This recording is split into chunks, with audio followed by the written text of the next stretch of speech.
And I'm in Watts, Nickerson Gordons.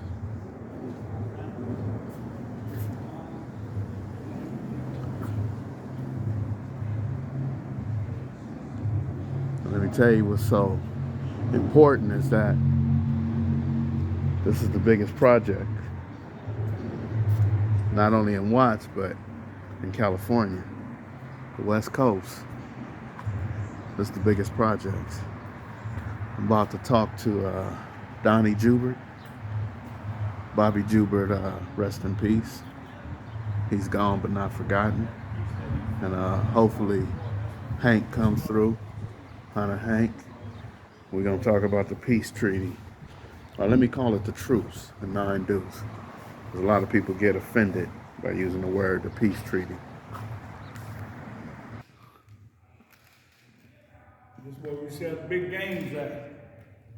Oh yeah, I was here, a couple of them. You was right here. I was right here. Sitting all in the bleachers with your guy. Yeah, what's your name, brother? Donnie, man. OG lived in Nickerson over 50-something years. Grew up here in this community, and everybody called me Donnie Boy, and you know, part of the Watch Gang Task Force and Hackler and stuff like that, but was very instrumental in the Truce in 1992. So you actually work in these projects. Tell me about that, man. Working for Hackler.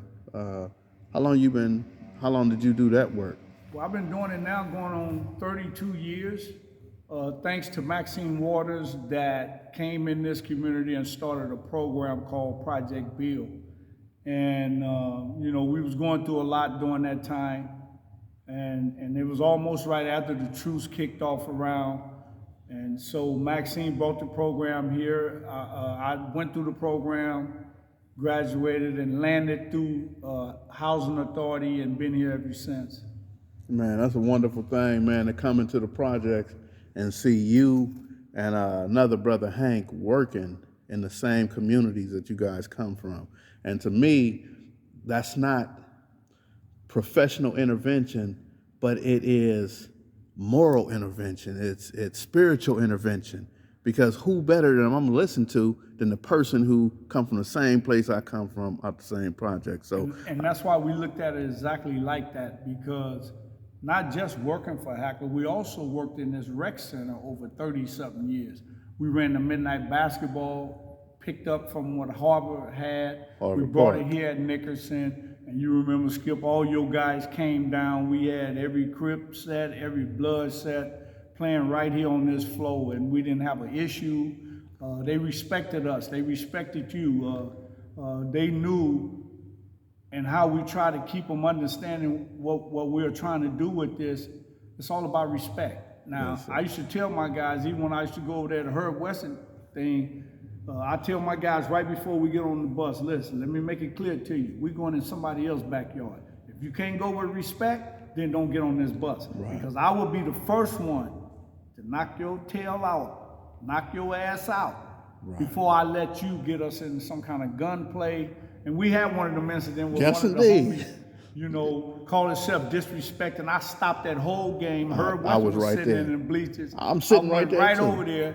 But by the time I got to him and stepped on the bleachers, he fainted. I remember, but it was the love. I remember also, man, when you called timeout in the middle of the game over there at I was Rancho Cienega Park, and you took the dude outside and talked to him, and that was a Tuesday night because we had games on Thursday. When he came back Thursday, he sat his ass down, he didn't move, and he had a black eye. And that's the love that we try to teach our young people, man.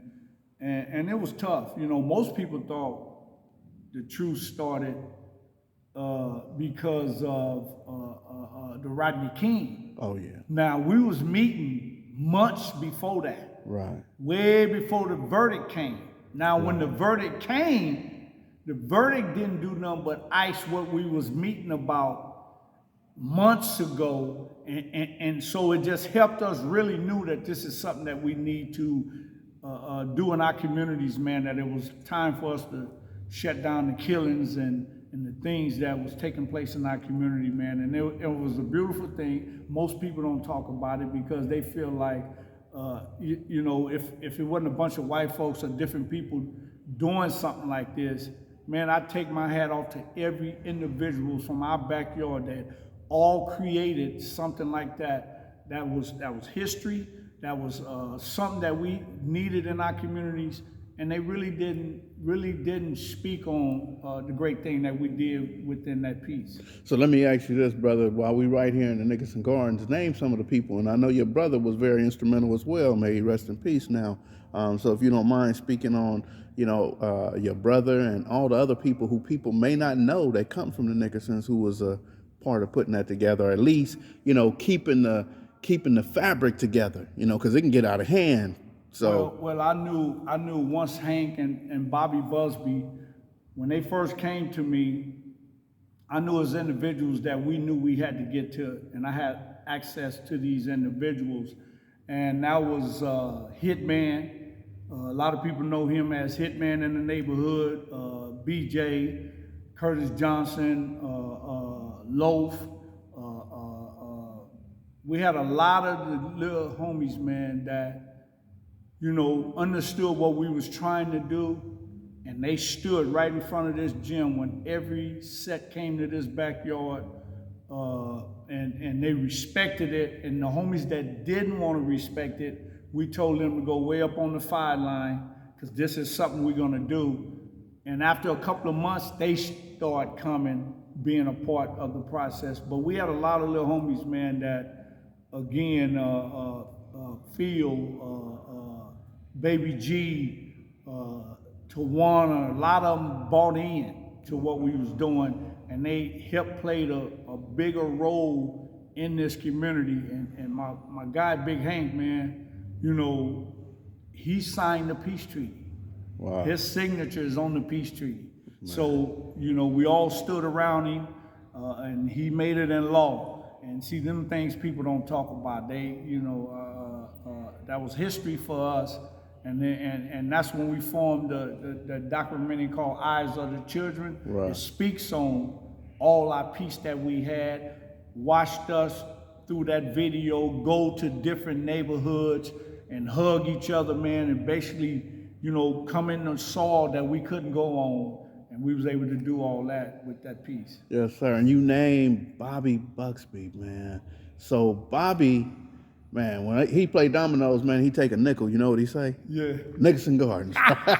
Whenever he take a nickel. Yes, sir. Man, I love that dude, man. Let me ask you this, man, because Bobby told me, I didn't know how instrumental he was in that, because he told me, he said, Skip, I'm from Nickerson Gardens. I'm not from Bounty Hunters. Like, you know, so he was telling me that, you know, I'm from the projects, but I'm not like a gang member. He never did. And Bobby grew up that way, but he was very instrumental in what we was doing, and he wanted to play a role. Not just that, Bobby, through the midnight basketball, he was right here on the floors refereeing, right. Dealing with the young guys. And Bobby would tell you, man, he could be in a meeting, he'll tell you, I never gang banged in my life. Right. But because of me and Hank now, he wanted to help assist us in making a change. He even got hired by Grid and different places to be a part of success, because a lot of these kids, young guys, they love Bobby. They love what we did together, and so they called him Coach Bob. Right. In here, everywhere you go, Coach Bob. That's, you know, and when we took that loss when he passed away, man, it was a blow to us, man. At the same time, you know, we all stepped up to do what we needed to do with his family, support him.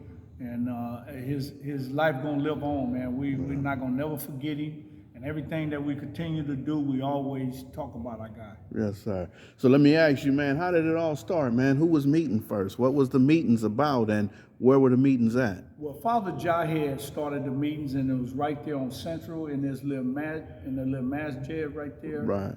Hank, Bobby, from this side, and you had other guys from Jordan Down, Daoud, and all these different guys, and you had my boy Dino and them over from Imperial, and one when they was meeting, they started realizing that they needed to bring other individuals that might have a little strength within young cats, the young gang members. I gang banged when I grew up here. I started banging when I was 13 years old.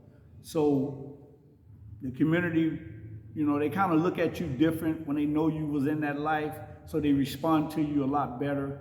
And I remember when Hank and Bobby walked up to the gym, I'm standing in front of the gym, and they said, "Donnie, man, we need you, man." I said, "What's going on?"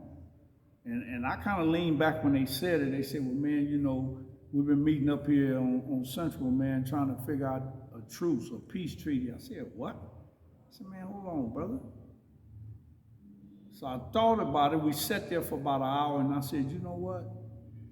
Hank, you being my big homie, man, I know you was a banger. You did what you did. We done with it." I said, "Count me in." And once I got involved with them, I started going to the meetings. Then I started really branching out to the community, man. And I got a lot of feedback, and especially my boy Cartoon. He was one of the hard ones. I raised him, man, but he was one of the hard ones that I had to almost work with real hard. And he said, "You telling me that I supposed to let them dudes that were shooting at me, trying to kill me, I supposed to stand next to them?" I said, "Yeah. Yeah, homie." And remember, this is 1992. It ain't today. You It know ain't what I today. mean? And Right. Cartoon looked at me and say, "Homie, you got it." I say, "Cartoon, I'm not playing, man, because see, Cartoon is a sneaky dude."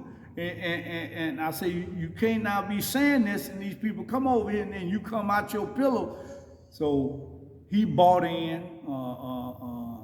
and especially people like Loaf and them people, man, them cats, man, them dudes, man, was... I can't imagine, man, because Loaf today say the wrong thing, he still want to fight. So I can't imagine. If I think about Loaf in 2022, I can't imagine Loaf in 1992, man. But you know what? He come home, man, and he been very instrumental in this work that we're doing.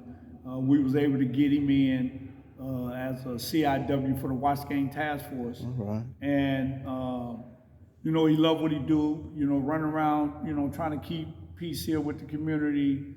We've been having some setbacks, but one thing I love about my backyard, man, we have always been loyal to the process because we know what it means. It's a bigger picture.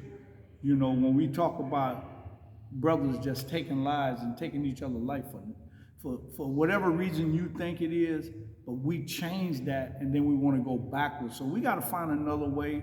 Hey, it's got hot. It's still things going on in the community. But what I would say to that, and this is to the OGs, and I tells my cats that left the community, hey man, y'all need to come back. Y'all need to come back, man. Talk to your people, man. Talk to your nieces and nephews, because when y'all left, you kind of left us old school cat here trying to deal with it, but these your family too. Come back, man. It's important, man, that we get this peace back the way it is, where it's just a red light, man, where no African Americans should be shooting each other on nothing, man.